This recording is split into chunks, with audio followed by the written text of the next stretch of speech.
Hey, what's up? I'm Guy. I'm John. This is our YouTube channel. Subscribe to it. Give this video a like. Check out the podcast below in the description as well, dog. NFC West kind of was the story on Sunday, looking ahead to Monday. But the Seahawks actually losing to the Giants.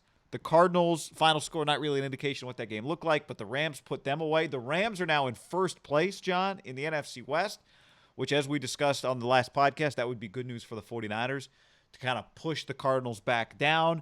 The Cardinals are now technically out of the playoffs at 6-6, and the Vikings have taken their spot in the 7th spot, which means the Niners can win on Monday, be 6-6. Doesn't put them into the playoffs, but it puts them right there.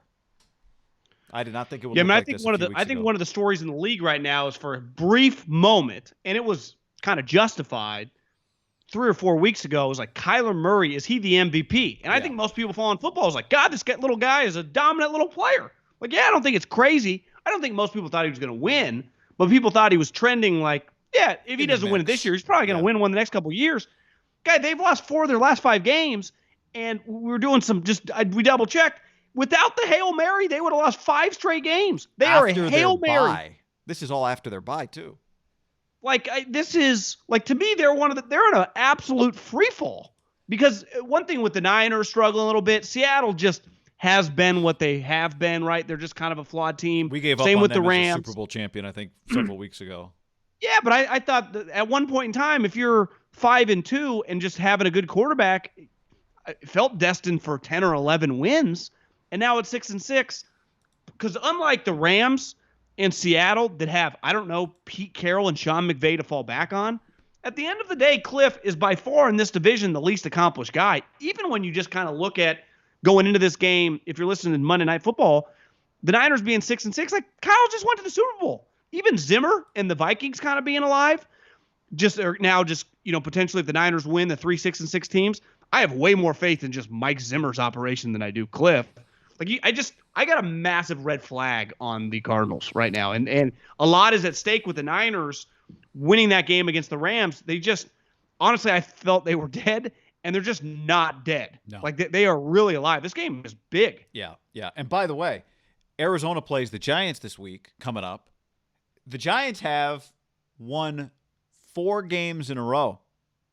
4-game winning streak for Joe Judge and Dante Pettis. I just watch them. They're well coached, and they play hard, and they're good on defense. I said it, Dante Pettis. You have a catch today? I have no idea if he played. The Vikings play the Bucks next week. Then they got the Bears, the Saints, and the Lions. So they could easily split the next 4 games, right?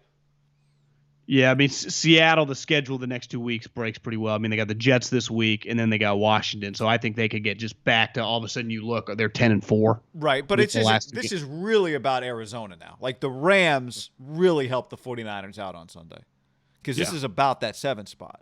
So if, let's say, Minnesota splits, which I think this weekend was a great example, it's really hard to play the schedule game. Like the idea that the Seahawks are going to lose to the Giants would have been pretty far-fetched. Well, guy, that would have been a win the day the schedule came out. That would have been a win if we were playing this game in August. What was the that spread? Would have been a win every single week. I mean, I would have guessed 8-10. I mean, it was a game that when I was looking at games, it was one of those that I just scrolled right through because I envisioned 0 chance of them losing that game. It never crossed my mind. And it crossed my mind in a lot of games this week. That was one that I just moved on from. And now the Rams can win the division. Now, you're right. Like the Niners, it's really just them against Arizona. The factoring, like, there's still a 2-game separation between Seattle and the Rams. The one thing is the Niners have beat the Rams you're twice. saying if the Niners win, there's still 2 games between them and the Rams. Yeah. Which this week, I do think this week for the Rams, like they do play in about 3.5 days against the Patriots, who, I mean, I think if Belichick ends up like 8-8, 9-7, I think it's one of his finest coaching jobs. I mean, they won a game 45-0 with their quarterback threw for under 70 yards. Well, so I mean, that's the game. Do you think? Do you feel the Rams are winning that game? I mean, they should maybe, but it's like I don't know. It's because all of a sudden, what would they be? 8-5? They'd be 8-5. I mean, the Patriots are 6-6. I think they've thrown 9 touchdowns this year total between all their quarterbacks. 6. Is it 6? Yeah, because Cam is 4, right? So I got to go back and look. Yeah, that sounds right. Cam's got 4.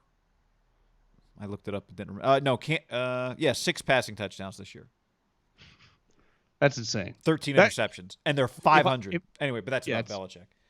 No, I mean you're right. And the thing in terms of the Rams is they play the Pats, then they play the Jets, whatever. But then they finish with Seattle and Arizona.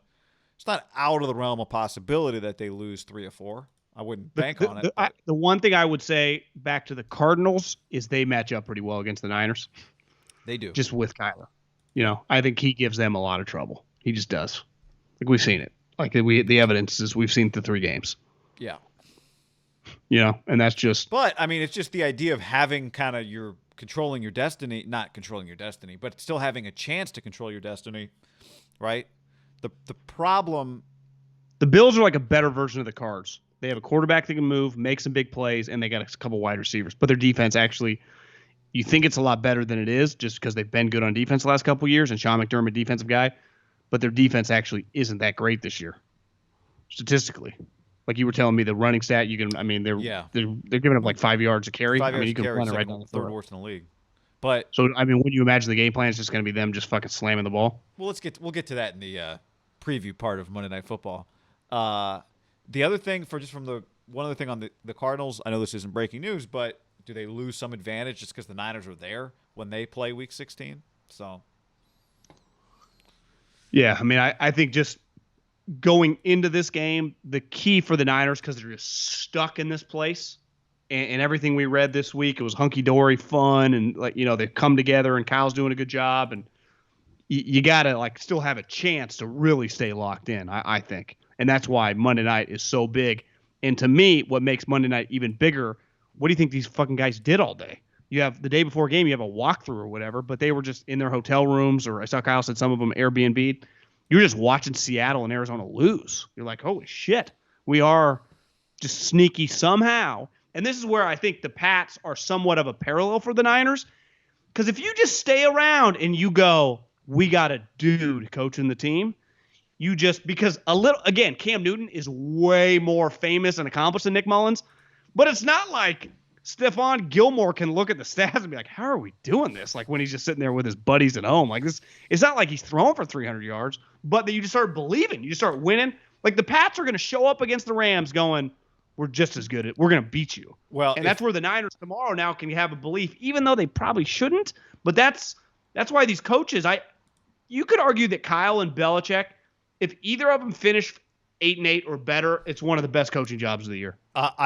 You would argue that. I was just going to say though, I think the coach of the year could be pretty crowded if Pittsburgh is like 15-1, and I don't think either. They're not going to win it. One more guy, right? Is Sean Payton going to go? Is Sean Payton just going to keep winning with Taysom Hill? I was watching some of that game today, and the broadcaster had a good point. He's like, Taysom Hill told us this week, he's like, my numbers looked really bad, but the moment that story broke, as an offense, we talked about it, we just can't fuck it up. Once their quarterbacks all tested positive, he's like, we kind of threw the game plan out. We just played dumb, right? Yeah. We're playing a team with no quarterback. Right. It wasn't like no one in our building felt like, oh, we're regressing or whatever. Because whenever he came on today, I was like, damn, he's kind of throwing some dimes. 27 to 37, 232, 2 touchdowns and a pick. That and the one thing is Atlanta had been playing well. Yeah. But that was I honestly thought Atlanta might win that game. Like, I bet Taysom kind of comes back to earth. And then every time I looked up, they were up double digits and kind of in full control there. Yeah. So doors wide open though. I mean, and this is it makes December good. Yeah.